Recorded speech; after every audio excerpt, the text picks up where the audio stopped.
The rest of the story. On John's desk at work there was always a doll, a child's doll, carefully, lovingly propped up in its own special corner, watching over the day's business. The doll never stayed in the office overnight. John brought her each morning, placed her in that special corner of his desk where she could see everything that went on, and then he would take her home each evening. Nobody at work ever asked John about the doll. Nobody had to, because everyone who knew John knew the rest of the story. It was a snowy December day shortly before Christmas in 1914 when 8-year-old Marcella Gruelle decided to visit her daddy. Now, Daddy John Gruelle was a political cartoonist for the Indianapolis Star, and little Marcella trudged all the way there through the swirling snow from their home many blocks away. But she was not alone. She'd brought with her a doll. Well, Daddy kissed the snowflakes from Marcella's long lashes and gave her a big bear hug. It was wonderful that she'd come to see him, he said, but Daddy was working on something called a deadline, and he would have to get all of his work done soon, or the man who had hired Daddy would be very upset, and Marcella said she understood.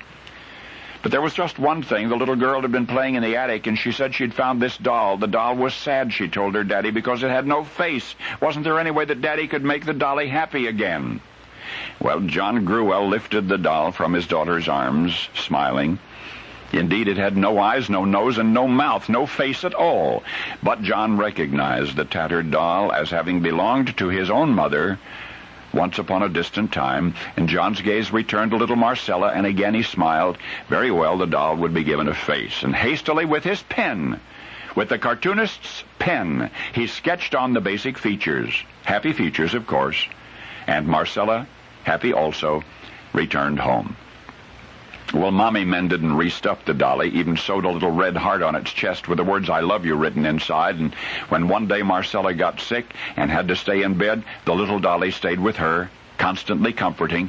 Daddy even made up marvelous adventure stories about the doll to amuse Marcella and to encourage her to get well. But the little girl seemed to grow increasingly frail instead, spending more and more time in bed. It was a chronic illness, the doctor said, from which Marcella would not recover. She died one day in 1916, and she died with the floppy cloth dolly clutched in her arms. So you understand now about the doll on John's desk, why he brought it to work with him each morning and took it home with him each night, because that was Marcella's doll. The political cartoons of John Gruelle are mostly forgotten, but not that doll. Oh, no.